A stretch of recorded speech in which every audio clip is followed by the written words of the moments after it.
लाडक्या बहिणींना नमस्कार. आपण सध्या बघतो की सोशल मीडियावर जसं की WhatsApp आहे, Instagram आहे, Facebook आहे, YouTuber आहे. याच्यावर सध्या एक मेसेज खूप व्हायरल होतोय.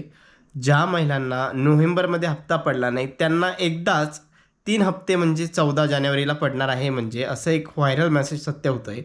तर यामागचं नेमकं सत्य काय? तर बहिणींनो, तुम्हाला म्हणतो सध्या असा कुठलाही मेसेज जो येतोय तुम्हाला हा पूर्णपणे खरा नाही.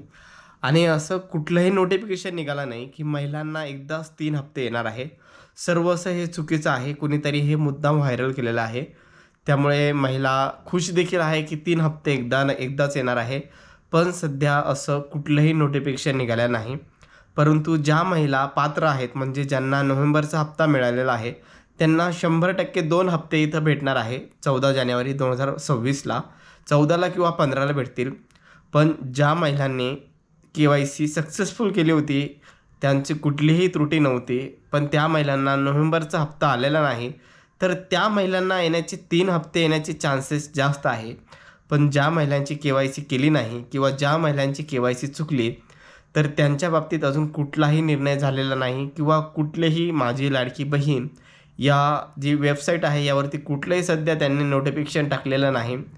तर तुम्हाला विनंती आहे, की जे सध्या मेसेज व्हायरल होत आहे, की 3 महिन्याचा एकदा हप्ता येणार आहे लाडक्या बहिणींसाठी, सरसकट हप्ता. तर असं सध्या कुठेही नोटिफिकेशन नाही. सध्या WhatsAppवर खूप सारे मेसेज स्प्रेड होत आहेत. तर यामागं सध्या कुठलंही तथ्य नाही.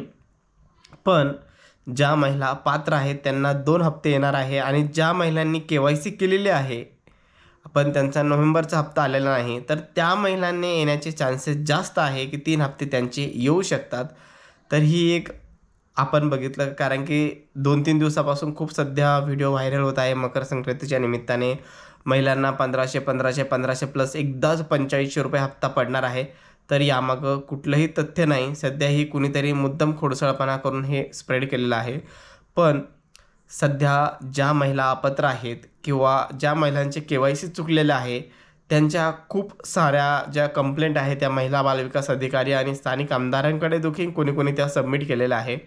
तर तुम्हीही त्या सबमिट करा. नक्कीच खूप सारे फॉर्म गेल्यानंतर जे त्रुटी फॉर्म आहे किंवा तुमचे ॲप्लिकेशन फॉर्म त्यांच्यापर्यंत पोहोचल्यानंतर याच्यावर नक्कीच लवकरात लवकर सकारात्मक चर्चा होईल. आता ज्या महिलांचे फॉर्म चुकले आहे किंवा ज्यांनी के-वाय-सी केलेली नाही, असं त्या महिलांनी गृहीत धरू नका, की आपली पूर्णपणे आता लाडकी बहीण बंद झाली किंवा चालू होईल असंही गृहीत धरू नका. त्यांच्यावर थोडक्यात स्थगिती लागली आहे. नेमकं अजून त्यांच्यावर नेमकं ठामपणे सांगता येत नाही, की त्यांची लाडकी बहिणीची याचा हप्ता कायमचा बंद झाला आहे किंवा किंवा स्थगिती दिली आहे किंवा चालू होणार आहे असं कुठलंही ठाम मत नाही. तर तुम्ही लाडक्या बहीण तुम्ही पॉझिटिव्ह राहा. नक्की तुमच्या बाजूने निर्णय लागेल. फक्त तुम्ही जे तुमचं अर्ज आहे, तुमच्या ज्या तक्रारी आहे, तुम्ही महिला बालविकास अधिकारी तुमच्या राज्य म्हणजे जे जिल्हा असेल तिथं नोंदवा. स्थानिक आमदारांना भेटा. तर नक्की लवकरात लवकर तुमचं काम होईल. धन्यवाद.